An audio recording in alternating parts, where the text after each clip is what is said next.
দেশের অবস্থা দেখে এই জরিপগুলো যেহেতু খ্রিস্টানরা বানিয়েছে, আমরা তো আর ঘুষ দিয়ে বানাইনি, লবিস্ট নিয়োগ করে বানিয়েছি। তারা এমনি আমাদের দেখতে পারে না, তারপরও যখন বানিয়েছে আপনি বিশ্বাস করেন অবস্থা কিন্তু গোপনে গোপনে এত দূর চলে গেছে। কিন্তু যে মানুষগুলো কোনো কাজ নেই, কাম নেই, তাদের আসল ব্যবসায় রাজনীতি, ওদের মাথা কিন্তু খারাপ হয়ে গেছে। আগস্টের 5 তারিখের পরে অনেকের চরিত্র জনগণ বুঝে ফেলেছে। আজকে আমার একজন বলছিল, একজন বড় মাপের, আমি নাম নিলাম না, আমি একটা অপারেশনে ছিলাম আজকে, উনি আমারে বলছে যেভাবে দেশ এগিয়ে যাচ্ছে, আগস্টের 5 তারিখের পরে একটা বড় দল যেভাবে উল্টাপাল্টা কাজ আরম্ভ করেছে, জনগণের কাছে যেহেতু চরিত্র তাদের একেবারে সব স্পষ্ট, নির্বাচন আসতে আসতে মানুষ ইসলামের পক্ষে যদি কলা গাছও দাঁড়ায় সেও বাস করে। এই জন্য জোয়ার যখন এসেছে, আপনাদেরকে আমি আল্লাহর এই আয়াত থেকে শিক্ষা দিতে চাই। আমাদের জাতির পিতা ইব্রাহিম নবী, উনি হক সন্ধান করেছিলেন, অনুসন্ধান করেছিলেন, খোঁজ করেছিলেন, তারপরে তিনি হক পেয়েছেন। এখানে প্রায় 3টা নিয়ম নীতি আমি আয়াতে পেয়েছি। সূরা আনআমের 74 নম্বর আয়াত থেকে আপনি খুলে দেখবেন, রব্বুল আলামিন বলেন, আমি যখন এই 2 আদম নবীর সন্তান 2 জন হাবিল আর কাবিলকে বললাম রেখে আসো কোরবানির সাঁটিয়াল ময়দানে, তারা একে এসেছে, একজনেরটা কবুল হয়েছে, ওই যে সিস্টেম বললাম, আরেকজনেরটা হয়নি। যারটা হয়নি সে তো চিন্তা করবে যে কেন হলো না, আমি কেন আল্লাহর দরবারে মনোনীত হতে পারলাম না, আমার এই কোরবানি কেন কবুল হইল না, এই চিন্তা করার দরকার ছিল। কিন্তু না, ও বলছেন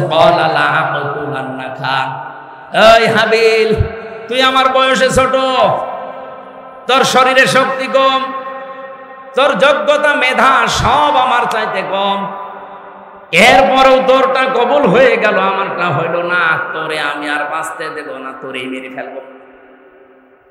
আপনি বলেন তো এটা কি মানুষের কাজ না কাবিলের কাজ? কাবিল মানুষ ছিল না? আমার তো মনে হচ্ছে অবস্থা দৃষ্টে সেই দুনিয়ার প্রথম সময় যখন আল্লাহ কাবিলকে আর হাবিলকে পাঠিয়েছিল, আবার মনে হচ্ছে কাবিলের অনেক রূহ এই দেশে এখন ফিরে এসেছে। নিজে ভালো হতে পারে না জনগণের কাছে, নিজের চরিত্র ভালো না, নিজে চাঁদাবাজ, বাকিটার বললাম না। মানুষ আপনাকে গ্রহণ করে না কেন সেগুলো আবিষ্কার করেন না, তোদের করে কেন, তোরেই মেরে ফেলবো। এটা কি মানুষের কাজ না কাবিলের কাজ? আমার তো মনে হচ্ছে ঠিক এই কথাটা ইব্রাহিমের সন্তানদের 100 ভাগ খাপের খাপ মিলে যাচ্ছে। আমরা যখন ওই আল্লাহর কথা তুলে ধরি, আল্লাহর আইনের পক্ষে কথা বলি, ঠিক যারা মানুষের তৈরি করা আইন কানুন জমিনে কায়েম করতে চায়, এতদিন যাদেরকে আমরা অভিভাবক মনে করতাম, বড় ভাই বলতাম, দাদা বলতাম, ঠিক জানো তারা এখন আমাদের জানের শত্রু হয়ে দাঁড়াচ্ছে। ইব্রাহিমকে বলেছিল লাইল্লাম তানতাহিলা আরজুমান্নাকা লামে তাকিদ নুনে সাকিলা, তোরে আমি মেরেই ফেলবো, হত্যা করে ফেলবো। আজ বিভিন্ন জায়গায় আওয়াজ তুলছে না, বলেন ওয়াহজুরনি মানিয়া, অথবা আমার কাছ থেকে দূরে চলে যাও। দেশ থেকে দাঁড়িয়ে দেওয়ার জন্য কত রকমের কায়দা কৌশল এখন তৈরি করছে সামনে। আপনারা যত কিছু করেন না কেন, আমরা নমরুদের সন্তান না, আমরা ইব্রাহিমের সন্তান। আরো জোরে, জোর হলো না? ইব্রাহিম বলেছিলেন ওয়াতাসিলুকুম ওয়া মা তা'বুদুনা মিন দুনিল্লাহি ওয়া আদউ রাব্বি ওয়ালা মাকুম বিদুআইকা রাব্বি শাকিয়া। তোমরা যাদের সাথে আর শরীক করো মানুষের তৈরি করা আইন নিয়ে, কেউ দরগা পূজায়, কেউ দুর্গা পূজায়, কেউ পীর পূজায় ব্যস্ত আছো, আমি সব ছেড়ে দিলাম। ওই আল্লাহ বাদে তোমরা যাদেরকেই ডাকো, আমরা কাউকে মারি না। আজ বাংলাদেশে যারা আল্লাহর দ্বীন কায়েম করতে চায় তাদের স্লোগান এইটাই। এক কথা বোঝা লাগবে, তাদের স্লোগান এইটা না। অথচ এই 54 বছর ধরেই তাদের উপর একটা মিথ্যা তহমত লাগানো আছে, তাদের আকীদা ঠিক নেই। কে বলেছে আপনাকে? বাংলাদেশ জামাত ইসলামীতে যারা আছে তাদের আকীদা হচ্ছে জমিন আল্লাহর, আইন চলবে আল্লাহর। এই কথার বাইরে যদি তাদের আকীদা থাকে, আমি কোরআন শরীফ মাথায় নিয়ে বলছি আপনাদের, তাদের ভোট দেবেন না। যদি তারা বলে যে জমিন আল্লাহর আইন চলবে, আমার নেতার না, এমনকি মওদুদী সাহেবের আইন চলবে, তাদের ভোট দেবেন না। যদি বলে যে জমিন আল্লাহর আইন চলবে আল্লাহর, এ কথা বলার পরও যারা বলে এদের আকীদা ঠিক নেই, আপনার কি আকীদা দেখি আপনার আকীদা দেখি। এই মিথ্যা তহমতটা কেন লাগান একটা মানুষের উপরে? আমি তো নিজে মিশে দেখেছি তাদের, জমিন আল্লাহর আইন চলবে আল্লাহর, এইটাই জামাত ইসলামের আকীদা। যদি জামাতের থাকে জিজ্ঞেস করে দেখেন, এর বাইরে আকীদা থাকলে ওনাদেরকে ভোট দূরের কথা আত্মীয়তা করবেন না। দরকার মেয়ে বিয়ে দেয়া থাকলে মেয়ে বাদ দিয়ে নেবেন,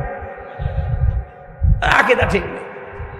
কিন্তু জমিন আল্লাহ, আইন চলবে আল্লাহর, এই আকীদা ঠিক নেই। এটা কি আমাদের আকীদা না নবীদের আকীদা? বলেন। ইব্রাহিম নবী আকীদা পোষণ করতেন, যারা আল্লাহ বাদে মিন দুনিল্লাহ, অন্য কারোর সাথে যারা আছো, আমি সব থেকে ইতিজাল, আমি দূরত্ব বজায় রাখলাম, সব ছেড়ে দিলাম। ওয়াদউ রব্বি, আজকে থেকে আমি শুধু আল্লাহকে ডাকবো, আমার রবকে। আলাম আকুম বিদুআইকা রব্বি শাকিয়া, আমি আশা করছি আমার রব আমাকে হতভাগ্য করবে না, আমার ডাকে আল্লাহ সাড়া দেবে। সেই বিশ্বাস আমাদের নেই? আরো জোরে বলেন আছে কিনা? সুতরাং একনিষ্ঠ ভাবে যারা ফিরে এসেছি, বিপদ আপদ মুসিবত ষড়যন্ত্র এক আর দুই আসবেই, কারণ এখনো নমরুদের বাচ্চারা দুনিয়া থেকে শেষ হয়ে যায়নি। এমনকি ইব্রাহিমের সন্তান যারা, তারা আমরা যেমন শেষ হয়ে যায়নি, বিপরীত যারা নমরুদ, তারা শেষ হয়ে গেছে। আমরা বেঁচে থাকলেও লাভ, মরে গেলেও লাভ, আর নমরুদ বেঁচে থাকলেও ক্ষতি, মরে গেলেও ক্ষতি। চ্যানেলটি সাবস্ক্রাইব করে আমাদের সঙ্গেই থাকুন। সমস্যা দেখা দিক, জমিনে টিকে থাকা লাগবে। আমরা স্বপ্ন দেখতে চাই এবার জমিনে, যেহেতু খলিফার দায়িত্ব নিয়ে আমরা আছি। 300 এমপির ভেতরে 151 জন অন্তত কোরআন বুকে নিয়ে যেন যেতে পারে। এটা যদি কেউ মনে করেন যে না এটা জামাত ইসলামের কাজ, হোক, এইটাই জামাত ইসলামের কাজ। কেউ যদি মনে করেন এটা দুনিয়ার কাজ, হ্যাঁ এইটাই দুনিয়ার কাজ। কেউ যদি মনে করেন এটা রাজনীতি, হ্যাঁ এইটাই রাজনীতি। আপনি জমিনে থেকে কাজ করলে আপনারটা রাজনীতি হয় না। আপনার মতো আমিও একজন নাগরিক মানুষ, আমি জমিনে থেকে কাজ করলে কোরআনের পক্ষে এটা রাজনীতি হয়। আমার মনে হয় আপনার কোনো দুর্বিসন্ধি আছে। কথা বলে না কেন? আপনার ভেতরে যে দুর্বিসন্ধি আছে, এটা কিন্তু মানুষ এখন বুঝে ফেলছে। আমি একটা হাদিস পড়েছিলাম, বাংলা বলবো, রাগ করবেন না। মুসলিম শরীফের হাদিস, নবীজি বলেন, মানিদ্দাআ মা লাইসা লাহু ফালাইসা মিন্না ওয়ালিয়াতাবাওয়া মাকআদাহু মিনান নার। কোন ব্যক্তি যদি এমন জিনিসের দাবি করে যে জিনিস তার না, ওই জিনিস যদি সে নিজের আয়ত্তে নিয়ে নেয়, জোর করে, জবরদস্তি করে, দখল করে, চাঁদাবাজি করে, যেভাবেই হোক, অন্যের জিনিস যদি নিজের আয়ত্তে নিয়ে নেয়, যেই দিন এই কাজ করেছে, ফালাইসা মিন্না, ওই দিন থেকেও নবীর উম্মত আর নেই। কি কথা বললেন না? আপনি বলেন তো, বাংলাদেশে এই হাদিস মেলে না, এই জবাব দিলেন না? বলেন। কত মানুষকে আমরা দেখতে পেলাম এই হাদিস বাংলাদেশে, অনেক গ্যাস মেনে নবীর উম্মত থেকে অলরেডি বের হয়ে চলে গেছে। কথা বলেন ঠিক কিনা? দ্বিতীয় নম্বরটা আরো কঠিন, ওয়ালিয়াতাবাওয়া মাকআদাহু মিনান নার, সে যেন জাহান্নামে নিজের একটা স্থান তৈরি করে নিল। বলেন নাউযুবিল্লাহ। আমাদের জীবন যেন এরকম। কি বৃষ্টি হচ্ছে?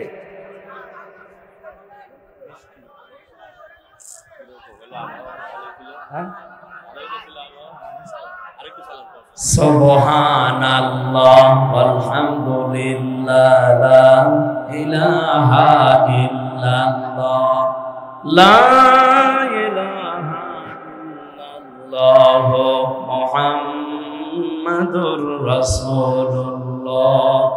একটু বৃষ্টি সহ্য করা যাবে না? আমরা সব বাদ দিলাম, আর সময় যেহেতু নেই, বিস্তারিত ব্যাখ্যার দিকে যাওয়া যাচ্ছে না। আমরা এখন থেকে কোরআন বুঝতে চাই, এই কারণে কেউ যেন কোরআনের নাম নিয়ে এসে আমাদের ধোঁকা দিতে না পারে।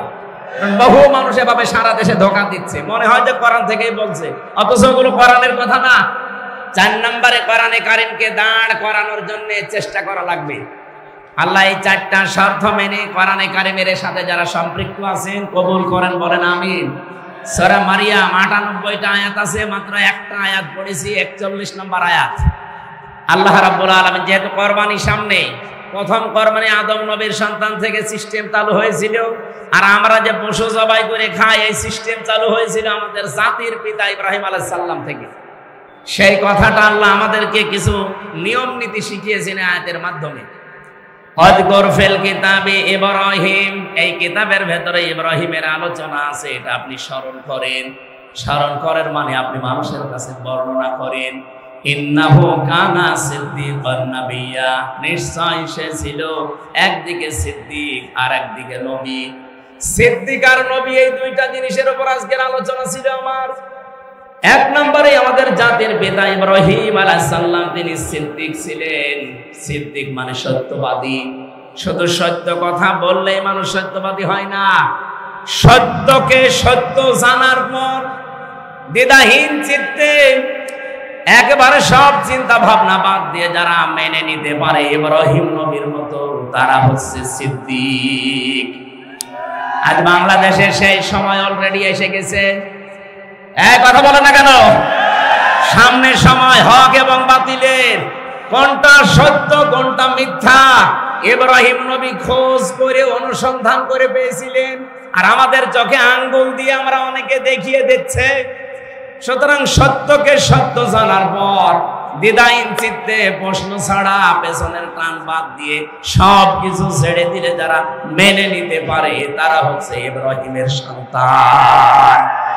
আর যারা সত্যকে সত্য জানার পরও মানতে চায় না দুনিয়ার কোন স্বার্থ পেয়ে, ওরা ইব্রাহিমের সন্তান না নমরুদের সন্তান। আমরা নমরুদের সন্তান হতে চাই, সন্তান হব কার? আরো জোরে বলেন। আমি 7টা কিরাতের ভেতরে 2 কিরাত তেলাওয়াত করেছিলাম, ইব্রাহিম ইব্রাহাম। তেলাওয়াত কিন্তু কিরাতের ভেতরে কিছু শিক্ষা ছিল। আস্তে তো পড়ছে, মানুষ তো ডিস্টার্ব করে ফেলছে। এই এটা দেওয়া যাবে না ভাই, এটা সব আপনারা বসেন, আপনারা বসেন। আমার ভাইরা, আজ জাতির লক্ষ্যে আমরা চোখে আঙ্গুল দিয়ে হক কোনটা বাতিল কোনটা দেখিয়ে দেই। যারা বুঝতে চায় না চোখের ভেতরে আমরা আঙ্গুল ঢুকিয়ে দেই, এই দেখেন হক এইটা বাতিল। এরপরও দেখি মানুষ শুধু আমাদেরই দোষ দেয়। আমার এখনো ওই দোষ দিতে পারে নাই, মুরব্বীকে হয়তো দিতে পারে, বলে 71-এর অপরাধী, 52-এর অপরাধী, 47-এর অপরাধী। আরে ভাই, শুধু 71, 52, 47 তোলেন কেন? আপনি 24-এর কথা বলতে পারেন না? বলেন। দেশ এখন আর 71, 52, 47-এ চলবে না, এখন দেশ চলবে 24-এর চেতনা অনুযায়ী। আপনারা রাজি আছেন না? যারা রাজি আছেন 24-এর চেতনায়, দেখে লিল্লাহে তাকবীর।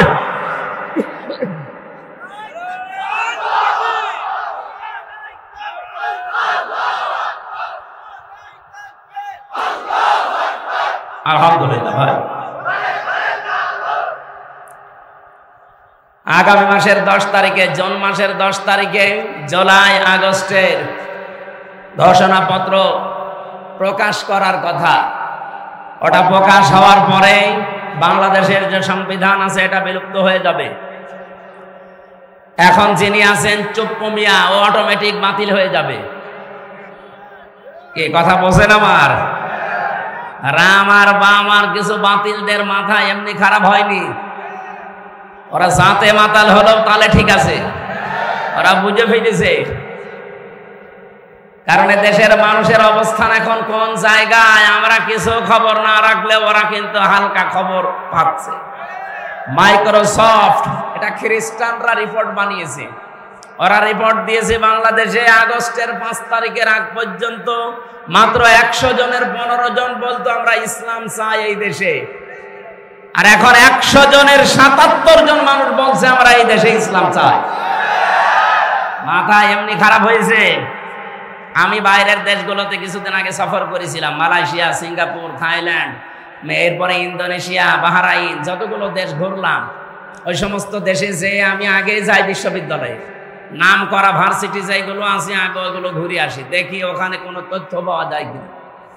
ওখানে যে সমস্ত বিশ্ববিদ্যালয়গুলো ঘুরেছিলাম, ওই দেশের মালয়েশিয়ার স্বরাষ্ট্রমন্ত্রীর যিনি দায়িত্বে আছেন, উনি বাংলাদেশে যেমন ইসলামী ছাত্র শিবির বলে একটা সংগঠন আছে না, মালয়েশিয়া ইসলামী ছাত্র শিবিরের নামে একটা সংগঠন আছে, ওটা অন্য নামে চলে।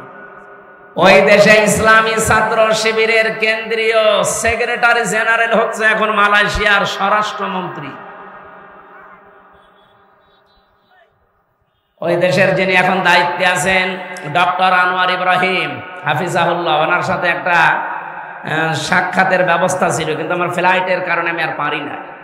আমি যতগুলো দেশের বড় বড় মানুষের সাথে মিশেছি, কথা বলেছি, তারা এ কথা জানাতে চায় যদি ইসলামের হাতে এই দেশ বাংলাদেশ সামনে আসে, তারা চালাতে পারবে তো, কি কি করবে, এই কথাগুলো আপনারা বলেন।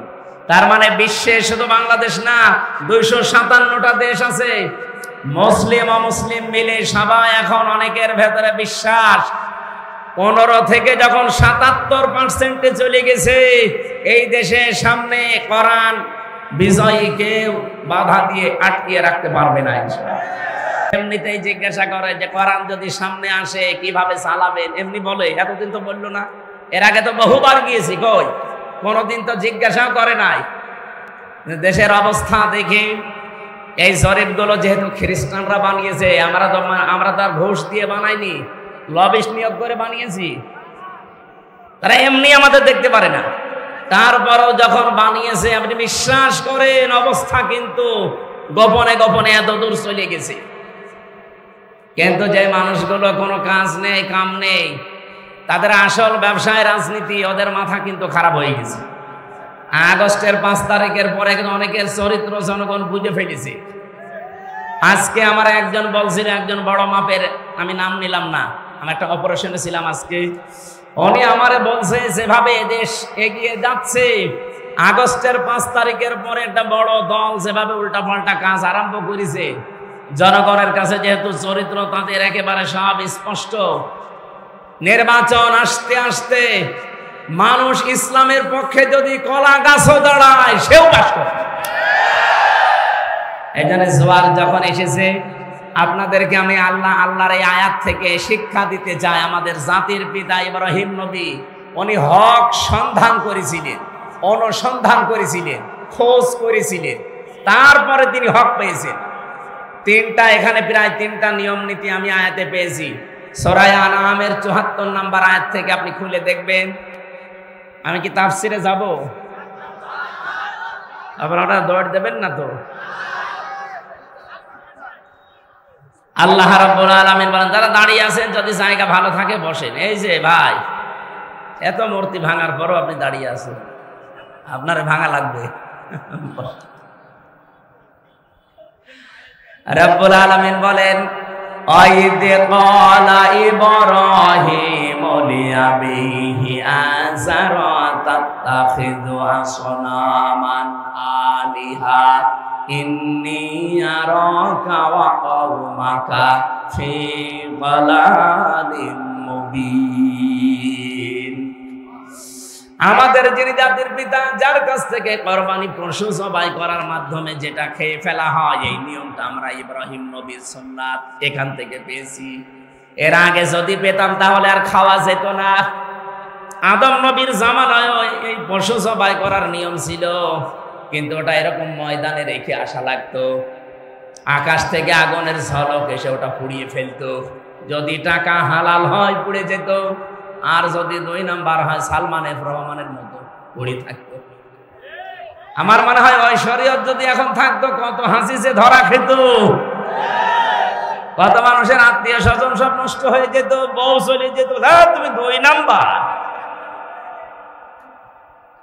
রাব্বুল আলামিন বলেন, ইযি ক্বাররাবা কুরবানান ফাতুকবিলা মিন আহাদিহিমা ওয়া লাম ইউতাকাব্বাল মিনাল আখার ক্বালা লা আকতুলান্নাকা ক্বালা ইন্নামা ইয়াতাকাব্বালুল্লাহু মিনাল মুত্তাকিন। বলেন আল্লাহু আকবার। সূরা মায়েদার ২৭ নম্বর আয়াতের শেষের দিকে আছে ৬ নম্বর পারা ১১ নম্বর পৃষ্ঠার ৮ নম্বর লাইনে আছে। এটা ফি জিলালিল কোরআন থেকে বলছি।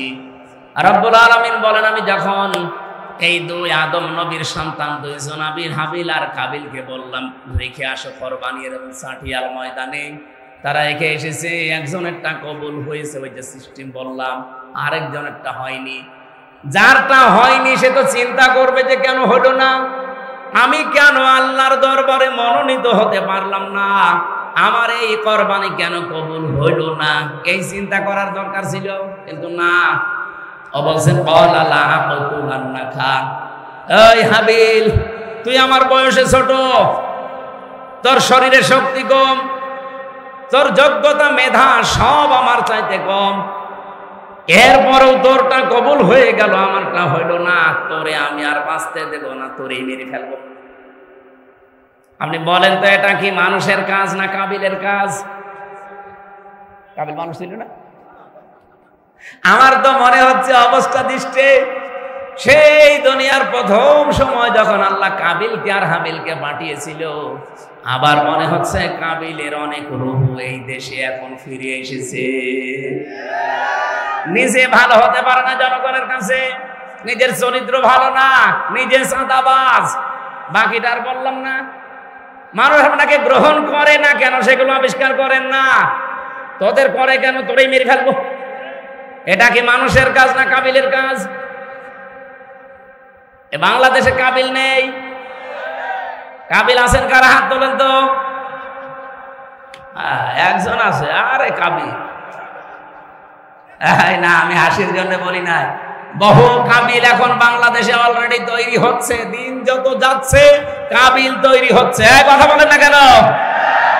আরে ভাই, নিজেরটা চিন্তা করেন না একবার। আরে ভাই, কাহিনী কতজন এসেছে? আপনি তাফসীর মাহফিল লিখেছেন, তাফসীর আকারে কথা বলছে, আমি একটু বাইরে যাইনি। ভালো করে শোনেন, নিজেরটা কবুল না হলে চিন্তা ভাবনা করার দরকার ছিল কি, এত কষ্ট করে ২.৫ লাখ টাকা দিয়ে কোরবানি কিনলাম, আমারটা হয় না, আমি কি তাহলে আসলেই খারাপ? আমার কর্মজীবন কি ঠিক নেই? আমার চরিত্র কি আসলে ভালো হয়নি? এই চিন্তা করে আরো নিজেকে সংশোধন করার দরকার ছিল না। ও বলছে তোরে আমি আর বাঁচতে দেব, তোরটা কেন কবুল হয়েছে? এই ৫৪ বছরে যারা নিজের মেধা, যোগ্যতা, চরিত্র দিয়ে, কাজ কাম দিয়ে জনগণের আস্থা অর্জন করে ফেলেছে, আপনি তাদেরই মেরে ফেলতে চান? মেরে ফেলে আপনি জনগণের মন পাবেন? ক্বালা ইন্নামা ইয়াতাকাব্বালুল্লাহু মিনাল মুত্তাকিন। হাবিল ওই দিন বলেছিল, ভাই আপনি আমার চাইতে বয়সে বড়, আপনার শক্তি বেশি, আপনি আমার আগে দুনিয়ায় এসেছেন, কিন্তু কান খাড়া করে শোনেন, ইন্নামা, ইন্নার পরে মা যোগ হলে বাংলা অর্থ আসে একমাত্র, কেবলমাত্র, শুধুমাত্র, হবেই হবে, এটাই। এরকম ৩৩টা অর্থ আছে। হাবিল বলতে চেয়েছিল, হে ভাই, আমি গ্যারান্টি দিতে পারি শুধুমাত্র, কেবলমাত্র, একমাত্র আল্লাহ মুত্তাকিদের জিনিসপত্র গ্রহণ করে থাকে। এই জন্য তিনি কব্বালা দেননি, ইয়াতাকাব্বালু দিয়েছেন। এটা মোজারে, বর্তমান, ভবিষ্যৎ, প্রেজেন্ট, ফিউচার। হাবিল বলতে চেয়েছিল, ভাই আপনাকে শুধু না, কিয়ামত পর্যন্ত যারা দুনিয়ায় আসবে সবাইকে আমি আজকে জানিয়ে দিলাম, আল্লাহ শুধু মুত্তাকিদের ইবাদত বন্দেগী, কোরবানি গ্রহণ করছে এবং ভবিষ্যতে করবে। এই জন্য আগামীর কোরবানি যদি কবুল করাতে হয়, জোর জবরদস্তি করা, দখলবাজি করা, চাঁদাবাজি করা বন্ধ করা লাগবে। চরিত্র ভালো করেন, নিজেকে সংশোধন করেন, ২.৫ লাখ টাকা লাগবে না, ২.৫ টাকার কোরবানি হলেও কবুল হয়ে যাবে ইনশাআল্লাহ। এটা যেহেতু ওই শরীয়ত ছিল আদম নবীর সন্তান থেকে আমাদের নবীর আগ পর্যন্ত, কিন্তু আমাদের নবী না, ইব্রাহিম নবীর আগ পর্যন্ত, ইব্রাহিম নবী থেকে শুরু করে আরেকটা শরীয়ত আমরা পেয়েছি, যেটা এই যে পশু জবাই করে আর আগুনে পুড়িয়ে ফেলা লাগে না, এটা আমরা খেয়ে ফেলতে পারি। রব্বুল আলামিন বলেন, তোমাদের এই জাতির পিতা তিনি সিদ্দিক এবং নবী হয়েছিলেন কি করে জানো? তার বাবা ইব্রাহিমকে ডাক দিয়ে বললেন, হে আমার শ্রদ্ধাভাজন পিতা আজব, আতাত্তাখিযু আসনামান আলিহা। হারফে ইস্তেফহাম, প্রশ্নবোধক চিহ্ন, এটা ইন্টারোগেটিভ সেন্টেন্স। তিনি ডাক দিয়ে বললেন, বাবা আপনি কি এই মূর্তিগুলোর প্রণাম করেন, পূজা করেন, এদের কাছে মাথা নত করেন? ইন্নী আরাকা ওয়া কওমাকা ফি দালালিম মুবিন, আমি দেখতে পাচ্ছি অবশ্যই আপনি এবং আপনার জাতি সবাই বিভ্রান্তির ভেতরে, স্পষ্ট গোমরাহির ভেতরে আছেন। কারণ যার সামনে মাথা নত করলেন ও তো নিজেও কিছু করতে পারে না। ইদ ক্বালা লিআবিহি ইয়া আবাতি ইন্নী ইয়া আবাতি লিমা তা'বুদু মা লা ইয়াসমা'ু ওয়া লা ইউবসিরু ওয়া লা ইউগনি আনকা শাইআ। এরা কথা বলতে পারে না, দেখতে পারে না, কোনো উপকারও করতে পারে না, কেন আপনি এই কাজ করেন? বাবাকে কথাগুলো বলতে বলতে দলিল দেওয়া লাগবে, এজন্য নিজেও তো কিছু দেখা লাগবে। আল্লাহ পাক বলেন, আমি ইব্রাহিমকে এমন এমন কিছু দেখিয়েছিলাম। ওয়াকাযালিকা নুরি ইব্রাহিমা মালাকুতাস সামাওয়াতি ওয়াল আরদি ওয়া লিয়াকুনা মিনাল মুকিনিন। ওদের ভেতরেই বেড়ে ওঠা একজন মানুষ, ওদের বংশে জন্ম নেওয়া একজন মানুষ কি এমন হয়ে গেল, কি দেখলেন হঠাৎ করে তিনি তার জীবনধারা পাল্টিয়ে ফেললেন, কথার ধরনও পাল্টিয়ে গেছে। তিনি বললেন, হে আমার বাবা, নড়তে পারে না, কথা বলতে পারে না, দেখতে পারে না, উপকার করতে পারে না, কেন তাদের ইবাদত করেন? হযরত ইব্রাহিম কেন তো শক্ত কথা বলেছিলেন জানেন? আল্লাহ বলেন, আমি ইব্রাহিমকে এমন কিছু দেখিয়েছিলাম আসমান আর জমিনের। কি দেখিয়েছিলাম? মালাকুত। এই শব্দের ব্যাখ্যা ফি জিলালিল কোরআনে সাইয়্যিদ কুতুব রাহমাতুল্লাহ আলাইহি অনেকগুলো অর্থ দিয়েছেন। আল্লাহ পাকের নবী ইব্রাহিম এই শক্ত কথা তার বাবাকে বলার পেছনে কারণ ছিল, এমন এমন নিদর্শন আল্লাহ তাকে দেখিয়েছেন, আসমান জমিনের পরিচালনার ব্যবস্থা এবং রাজত্বে, আল্লাহর যে রাজত্ব চলছে আসমান আর জমিনে, এই ক্ষমতা হযরত ইব্রাহিম নিজের চোখে অবলম্বন করেছিলেন। ওয়ালিয়াকুনা মিনাল মুকিনিন, তিনি দৃঢ় বিশ্বাসীদের অন্তর্ভুক্ত হয়ে গেলেন। এতটুকু পর্যন্ত তিনি দৃঢ় বিশ্বাস করতে পারেন না, একটা একটা করে তিনি অনুসন্ধান করছিলেন। এখানে তিনটার কথা বললাম না? ফালাম্মা জান্না আলাইহিল লাইলু রা কাওকাবা ক্বালা হাযা রাব্বি। তিনি সন্ধ্যাবেলায় দেখলেন আকাশে তারকা মিটমিট করে জ্বলছে, বললেন এটা আমার রব হবে। ওটা যখন অস্তমিত হয়ে গেল তিনি বললেন ক্বালা লা ক্বালা ফালাম্মা ফালা ক্বালা লা উহিব্বুল আফিলিন। যেটা অস্তমিত হয়ে যায় সামনে থেকে, যেটা সরে যায়, যেটা অদৃশ্য হয়ে যায়, যেটার কোনো অস্তিত্ব নেই, আসে চলে যায় না, এমন জিনিস আমি ভালোবাসি না। এরপরে তিনি চাঁদ দেখলেন, একই কথা বললেন। সূর্য দেখার পরও তিনি একই কথা বললেন। এবার জাতির লোককে ডাক দিয়ে কড়া ভাষায় জবাব দিয়েছিলেন, ইন্নী ওয়াজ্জাহতু ওয়াজহিয়া লিল্লাযী ফাতারাস সামাওয়াতি ওয়াল আরদা হানিফান ওয়া মা আনা মিনাল মুশরিকিন। সূরা আনামের ৭৯ নম্বর আয়াতে আছে, হযরত ইব্রাহিম বললেন, জাতির লোকেরা, আমি আজকে আমার চেহারা ঘুরিয়ে দিলাম। কার দিকে ঘুরিয়েছি জানেন? আসমান আর জমিনের যিনি উদ্ভাবক। এখানে ফাতারা শব্দটা আছে, তাফসিরে যারা পড়তে পারে, ফাতারন শব্দের বাংলা অর্থ হচ্ছে নমুনা ছাড়া, মডেল ছাড়া, আকার আকৃতি ছাড়া যিনি বানাতে পারেন, তার আরবি নাম হচ্ছে ফাতির। আমার আল্লাহ আসমান বানিয়েছে আর একটা দেখে দেখে, বলেন বলেন, জমিন বানিয়েছে আর একটা দেখে দেখে, কোন রকমের মডেল ছাড়া, নমুনা ছাড়া, কোন আকার আকৃতি ছাড়া আল্লাহ নিজের মন মতো করে প্রথমে আসমান বানিয়েছেন। আমি ওই আল্লাহর দিকে ঘুরলাম, হানিফা, আমি একনিষ্ঠ ভাবে ঘুরলাম। ওমা আনা মিনাল মুশরিকিন, আমি মুশরিক না। সুবহানাল্লাহ বলতে পারেন না? যেই বলেছেন আমি মুশরিক না, তোমাদের মতো মূর্তি পূজা, গাছ পূজা, আগুন পূজা, দরগা পূজা, দুর্গা পূজা, এগুলো আমি আর করি না। আমি এমন একজনের ঠিকানা পেয়েছি চারদিকে আমি একনিষ্ঠ ভাবে ঘুরলাম। ইয়া বাতিনি কদ জানি মিনাল ইলমি মা লাম ইয়াতিকা ফাত্তাবিউনি আহদিকা সিরাতান সাবিয়্যা। হে বাবা, আমার কাছে জ্ঞান এসেছে যেটা আপনার কাছে আসে নাই। আপনি আমার অনুসরণ করেন, আপনাকে আমি সরল এবং সঠিক পথ দেখাবো। ইব্রাহিম নবী এখন দেশে নেই, আছে? বলেন বলেন। ইব্রাহিমের সন্তান আছি আমরা, বুকে হাত দিয়ে আমরা গ্যারান্টি দিতে পারি আমরা ইব্রাহিমের সন্তান। ঠিক ওই মন নিয়েই বলছি কুষ্টিয়াবাসী, আমাদের কাছে এমন জ্ঞান আছে যে জ্ঞান আপনাদের কাছে নেই। সুতরাং আর একেবারে গ্যারান্টি নিয়ে সত্য বিশ্বাস নিয়ে আপনার কাছে আমি এই মন নিয়ে এসেছি। আপনি অনুসরণ করেন, যা বলছি মেনে চলেন, সরল এবং সঠিক পথ পেয়ে যাবেন। আল্লাহর কসম আপনি সরল সঠিক পথ পেয়ে যাবেন।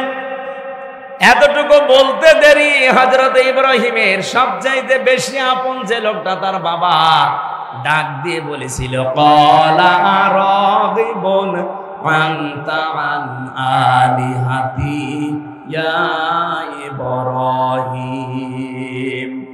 হে ইব্রাহিম, তুমি কি আমাদেরকে, আমার ইলাহগুলোকে তুমি কি পরিত্যাগ করার কথা বলো?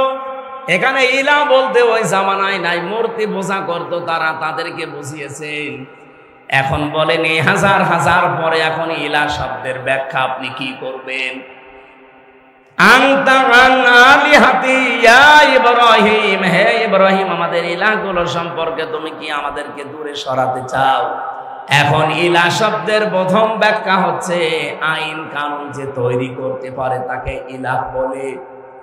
আর 54 বছর মানুষের তৈরি করা আইন দিয়ে, নিয়ম দিয়ে চলছে। যখনই আমরা বলি এই মানুষের তৈরি করা আইন বাদ দিয়ে আল্লাহর পাঠানো আইন দিয়ে ব্যক্তি, পরিবার, সমাজ এবং রাষ্ট্র চালাতে হবে, ওই নমরুদের মতো, আসরের মতো যে মানুষগুলো আছে তারা আমাদেরকে ইব্রাহিমের মতো দুইটা কথা বলে। ওই জামানা ইব্রাহিমকে দুইটা কথা তার বাবা বলেছিল, লাইল্লাম তানতাহিলা আরজুমান্নাকা ওয়াহজুরনি মালিয়া। ডাক দিয়ে বলেছিল ইব্রাহিম, যে কথা বললে এই কথা যদি নিজেকে মুক্ত করতে না পারো, যদি আমাদের দেবতাদেরকে গালিগালাজ বন্ধ না করো, যদি বলো যে আমি মুশরিক, এ কথা বললে ছেড়ে দেব। যদি বলো আমি মুশরিক না, আমি শিরিক করি না, আমি পার্টনারশিপ করে চলি না, 1 নম্বরে আমি তোমাকে হত্যা করব। বাবা বলছে এই কথা। 2 নম্বরে তুমি আমার কাছ থেকে ওয়াহজুরনি মালিয়া, দূরে চলে যাও, যেন তোমাকে আমি আর না দেখি, তোমার কথা আমার মনে না থাকে। আমার তো মনে হচ্ছে ঠিক এই কথাটা ইব্রাহিমের সন্তানদের 100 ভাগ খাপের খাপ মিলে যাচ্ছে। আমরা যখন ওই আল্লাহর কথা তুলে ধরি, আল্লাহর আইনের পক্ষে কথা বলি, ঠিক যারা মানুষের তৈরি করা আইন কানুন জমিনে কায়েম করতে চায়, এতদিন যাদেরকে আমরা অভিভাবক মনে করতাম, বড় ভাই বলতাম, দাদা বলতাম, ঠিক জানো তারা এখন আমাদের জানের শত্রু হয়ে দাঁড়াচ্ছে। ইব্রাহিমকে বলেছিল লাইল্লাম তানতাহিলা আরজুমান্নাকা, লামে তাকিদ নুনে সাকিলা, তোর আমি মেরেই ফেলবো, হত্যা করে ফেলবো। আজ বিভিন্ন জায়গায় আওয়াজ তুলছে না, বলেন ওয়াহজুরনি মালিয়া, অথবা আমার কাছ থেকে দূরে চলে যাও। দেশ থেকে দাঁড়িয়ে দেওয়ার জন্য কত রকমের কায়দা কৌশল এখন তৈরি করছে সামনে। আপনারা যত কিছু করেন না কেন, আমরা নমরুদের সন্তান না, আমরা ইব্রাহিমের সন্তান। আরো জোরে, জোর হলো না? ইব্রাহিম বলেছিলেন ওয়াতাসিলুকুম ওয়া মা তা'বুদুনা মিন দুনিল্লাহি ওয়া আদউ রাব্বি ওয়া লা মা'কুম বিদুআইকা রাব্বি শাকিয়্যা।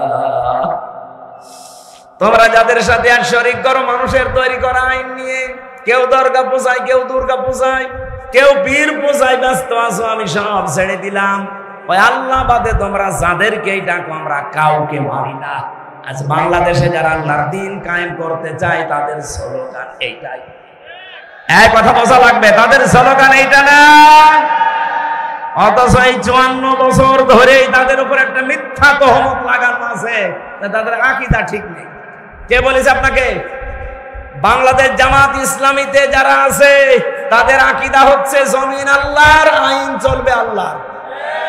এই কথার বাইরে যদি তাদের আকীদা থাকে, আমি কোরআন শরীফ মাথায় নিয়ে বলছি আপনাদের, তাদের ভোট দেবেন না। যদি তারা বলে যে জমিন আল্লাহর, আইন চলবে আমার নেতার না, এমনকি মওদুদী সাহেবের আইন চলবে, তাদের ভোট দেবেন না। যদি বলে যে জমিন আল্লাহর, আইন চলবে আল্লাহর, এ কথা বলার পরও যারা বলে এদের আকীদা ঠিক নেই, আপনার কি আকীদা? দেখি আপনার আকীদা দেখি। এই মিথ্যা তহমতটা কেন লাগান একটা মানুষের উপরে? আমি তো নিজে মিশে দেখেছি তাদের, জমিন আল্লাহর, আইন চলবে আল্লাহর, এইটাই জামাত ইসলামের আকীদা। যদি জামাতের থাকে জিজ্ঞাসা করে দেখেন, এর বাইরে আকীদা থাকলে ওনাদেরকে ভোট দূরের কথা আত্মীয়তা করবেন না। দরকার মেয়ে বিয়ে দেয়া থাকলে মেয়ে বাদ দিয়ে নেবেন, আকীদা ঠিক নেই। কিন্তু জমিন আল্লাহ, আইন চলবে আল্লাহর, এই আকীদা ঠিক নেই। এটা কি আমাদের আকীদা না নবীদের আকীদা? বলেন বলেন। ইব্রাহিম নবী আকীদা পোষণ করতেন, যারা আল্লাহ বাদে মিন দুনিল্লাহ, অন্য কারো সাথে যারা আছো আমি সব থেকে ইতিজাল, আমি দূরত্ব বজায় রাখলাম, সব ছেড়ে দিলাম। ওয়াদউ রব্বি, আজকে থেকে আমি শুধু আল্লাহকে ডাকবো, আমার রবকে। আলাম আকুম বিদুআইকা রব্বি শাকিয়া, আমি আশা করছি আমার রব আমাকে হতভাগ্য করবে না, আমার ডাকে আল্লাহ সাড়া দেবে। সেই বিশ্বাস আমাদের নেই। আরো জোরে বলেন আছে কিনা? সুতরাং একনিষ্ঠ ভাবে যারা ফিরে এসেছি, বিপদ আপদ মুসিবত ষড়যন্ত্র এক আর দুই আসবেই, কারণ এখনো নমরুদের বাচ্চারা দুনিয়া থেকে শেষ হয়ে যায়নি। এমনকি ইব্রাহিমের সন্তান যারা, তারা আমরা যেমন শেষ হয়ে যায়নি, বিপরীত যারা নমরুদ, তারা শেষ হয়ে গেছে। আমরা বেঁচে থাকলেও লাভ, মরে গেলেও লাভ। আর নমরুদ বেঁচে থাকলেও ক্ষতি, মরে গেলেও ক্ষতি। হযরত ইব্রাহিম তিনি আল্লাহর পরিচয় খুঁজতেছিলেন, অনুসন্ধান করতেছিলেন, শেষ পর্যন্ত তিনি পেয়ে গেলেন, মেনে নিলেন। আর আমরা এমনিতে তিনি সিদ্দিক হয়েছেন। সত্যকে সত্য জানার পরে বাবা বিপক্ষে, বংশের লোক বিপক্ষে, দেশের মানুষ বিপক্ষে আগুনে দিয়েছে, এরপরও তিনি সত্যকে ছাড়েননি। আল্লাহ বলেন, তুমি সাধারণ শুধু খলিল না, তোমাকে আমি খলিল দিয়েছিলাম পরীক্ষার কারণে, আজকে থেকে তোমার আরেকটা নাম দিলাম, ইন্নাহু কানা সিদ্দিকান, তুমি সিদ্দিক। সত্যকে সত্য জানার পরে দুনিয়ার সব পেছনে ফেলে যারা মেনে নিতে পারে, এরা সিদ্দিক। এই সিদ্দিক বাংলাদেশে বড় অভাব। খালি আমরা আবু বকর সিদ্দিক হয়ে বসে আছি, কিন্তু সিদ্দিক যে কিভাবে হওয়া লাগে, হযরত আবু বকর এমনি সিদ্দিক হননি। এমন একটা কঠিন বিষয় তিনি বিশ্বাস করেছিলেন, যেটা আল্লাহ পর্যন্ত বলতে গিয়ে আশ্চর্য হয়ে গেছে। সুবহানাল্লাযী আসরা বিআবদিহি লাইলাম মিনাল মাসজিদিল হারাম ইলাল মাসজিদিল আকসা। আল্লাহ নিজে পর্যন্ত আশ্চর্য হয়ে গেছে ঘটনাটা বলতে, এই জন্য তো সুবহান ব্যবহার করি। যেই ঘটনা বলতে আল্লাহ নিজে আশ্চর্য হয়ে যায়, সেই ঘটনা যখন আবু জেহেল শুনেছে, একবারই বলেছে মুহাম্মদ মিথ্যাবাদী। শুধু এতটুকুই বলে নাই, বলছে পাগল হয়ে গেছে লোকটা। আবু বকরের কাছে বলার পরে এক দৌড়ে গেলেন নবীজির কাছে, হে নবী, আপনি কি এটা বলেছেন যে মেরাজ হয়েছে আমার? বললেন, হ্যাঁ। তোমার বিশ্বাস হয় না?